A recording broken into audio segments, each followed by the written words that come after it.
Every morning at exactly 6:45, in the quiet mountain town of Maple Ridge, the same strange and beautiful scene took place. A 6-year-old girl in a pink coat walked down the frosted street, and beside her, 4 massive German shepherds moved like silent shadows. Not barking, not breaking formation, not even glancing away. The townspeople whispered, "Who is she? Where are her parents? And how can someone so small command dogs trained like soldiers?" Before we begin, tell me where you're watching from. Drop your country in the comments below. And if you believe kindness still exists, stay with me for this story. Maple Ridge was a calm place, wrapped in winter frost and early morning silence. But the girl, her name was Emily, was a mystery no one could solve. She never spoke.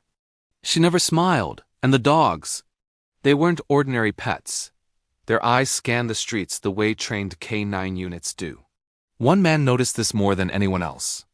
Jack Carter, a veteran haunted by the ghosts of war, watched her from his window every morning. Not out of suspicion, but because the way the dogs moved awakened memories he thought he buried long ago. One morning, Jack took a photo of them. When he printed it later, he noticed something chilling, a police K9 badge hanging from one of the dog's collars. A badge he recognized. These were the dogs of Daniel Carter, a fallen K9 officer, Jack's closest friend. A man who once saved his life overseas, and now Daniel's daughter was walking those very same dogs, alone. Days later, Jack followed Emily's tracks through the woods and found a cabin collapsing under age and snow. Inside, he saw something that shattered him. Makeshift kennels. Blankets folded with care. Bowls lined in perfect rows, and on the wall, a photograph of Daniel with the same 4 German shepherds. Emily wasn't just walking the dogs, she was taking care of them. Feeding them. Protecting them. Keeping her father's last promise alive. Protect those who once protected us.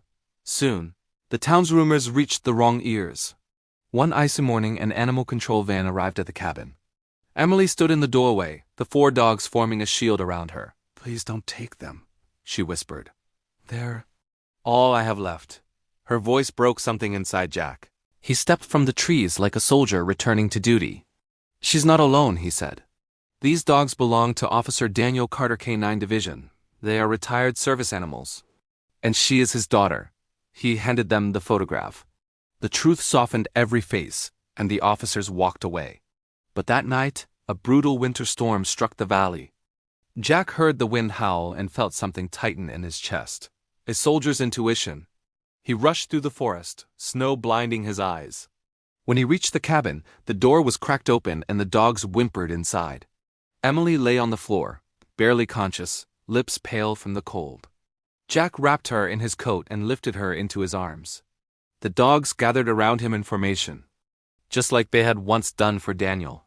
Together, they pushed through the storm, a man, a child, and 4 loyal guardians, until Jack reached his home. He laid her by the fire. The dogs curled around her, warming her back to life. By sunrise, Emily opened her eyes. She was safe. 2 days later, police arrived at the cabin. But what they found was not neglect. It was love, discipline, and a father's legacy. A photograph, a letter from Daniel. If you ever find this, take care of them. They took care of me. A fund Daniel set aside to protect his retired dogs. Emily hadn't failed him. She had fulfilled his promise better than any adult ever could. In the weeks that followed, something changed. Jack didn't just repair the cabin, he rebuilt it with Emily, with the dogs, with purpose. And for the first time since the war, the veteran found peace again. Not by forgetting the past, but by protecting what remained of it. Because sometimes, family isn't who you're born to. It's the people who stand with you through every storm.